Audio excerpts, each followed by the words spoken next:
All right, guys, just back with another video. So, usually I do stick to Canadian politics, but since we are so close, just a couple days actually away from one of the most important elections in at least recent American history, I just wanted to kind of cover a little bit of this because Tulsi Gabbard had some very interesting things to say about Mark Cuban and Liz Cheney. So, I want to have a look at this first as well, or first, and then I want to have a look at some interesting polling information as well. So let's have a look at this video. It says it's 4 minutes, but I'm just going to play about a minute, minute and a half of this just to get the point of what she has to say. Then we'll talk about it after, like usual. Tulsi, when Mark Cuban says Donald Trump doesn't like to surround himself with smart, intelligent, independent women, it's hard not to see that's a direct shot at Kellyanne Conway, Kayleigh McEnany, Linda McMahon, a whole host of other women as well, including you, Tulsi. It seems like it's a direct shot at someone like you. There's actually something much darker that he is implying there, because the premise of his statement is that he believes that Liz Cheney and female warmongers like her are what defines strong women.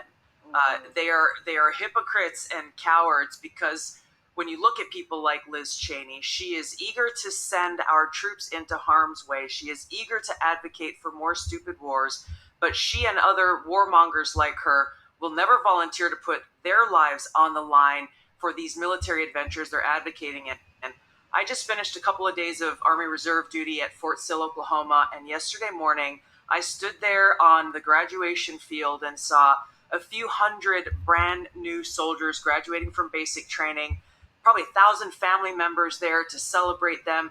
And it was so moving. And I was thinking about people like Liz Cheney when I was watching them, because these are the young men and women who will pay the price, potentially with their lives, if people like Liz Cheney, Dick Cheney, and Kamala Harris are allowed to be in power. This is one of the many reasons why I'm so strongly advocating for and supporting for President Trump to go back to the White House, to end wars, not start them. Exactly right. Close.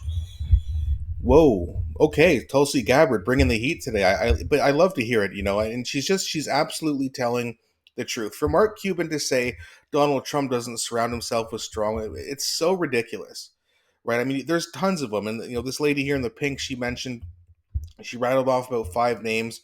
Of course, there's way more. Right? You look at like the rallies. There's tons of women there. So Mark Cuban saying they're all stupid. Every woman who's ever worked for him or who is in his campaign is stupid. But meanwhile, Mark Cuban surrounding himself with Liz Cheney.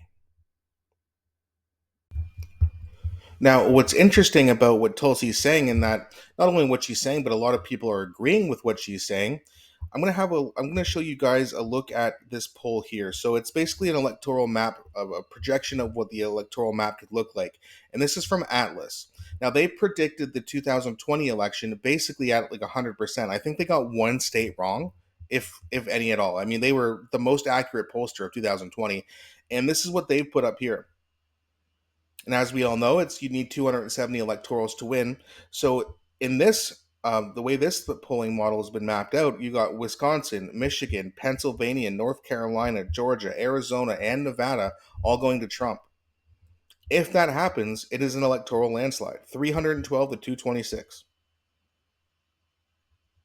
And I'll be honest with you, that looks damn good to me, and I really hope that's what we see on Tuesday.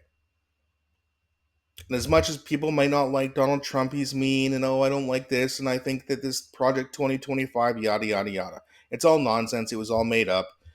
If you're tired of mean tweets, well, too bad, because you can just block someone on Twitter. You can choose not to listen to someone.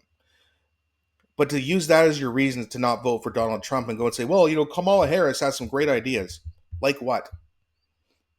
She was literally asked, how are you different than Joe Biden? She didn't have an answer. What policies are you excited about? None. Pro-abortion, and they hate Donald Trump. That's why they're voting for. And of course, you'll have the sexist argument too. Well, I just want to vote for someone because she's a woman. Okay, well, vote for Jill Stein. You vote for her. She's a woman. You had Tulsi Gabbard. Why didn't you vote for her? Push for her support to be the nominee. You could have had her back in 2016, but you pushed her away, just like you pushed away Robert Kennedy. And now what you have is the populist left and the populist right are all going to be voting for Donald Trump.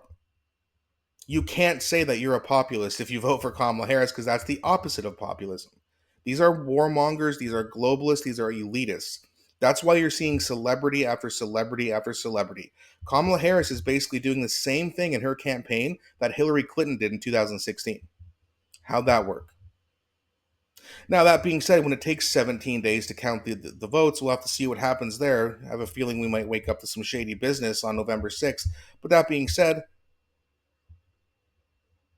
they're going to need it because this ain't looking good.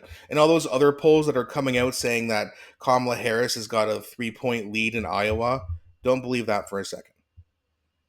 There's actually people who are experts in the United States who I watch their YouTube channels. They break it down really good. For example, Red Eagle Politics is a good one, and Election on Time, I believe it's called. But there's a just if you look up like U.S. presidential polling and electoral map projections, they all basically debunk that poll.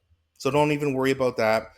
I think it was actually Fox who put it out, and Fox has done this a little bit where they've once in a while they'll put out this poll that really just goes against the grain and it favors Kamala Harris. And I think they're doing that to motivate Trump supporters, if I'm honest. It's a little bit of a dirty trick, but considering the oppression of the Hunter Biden laptop and all the corruption from the Democratic Party, this is really a light amount of corruption, if you want to call it that, compared to what the DNC has been doing.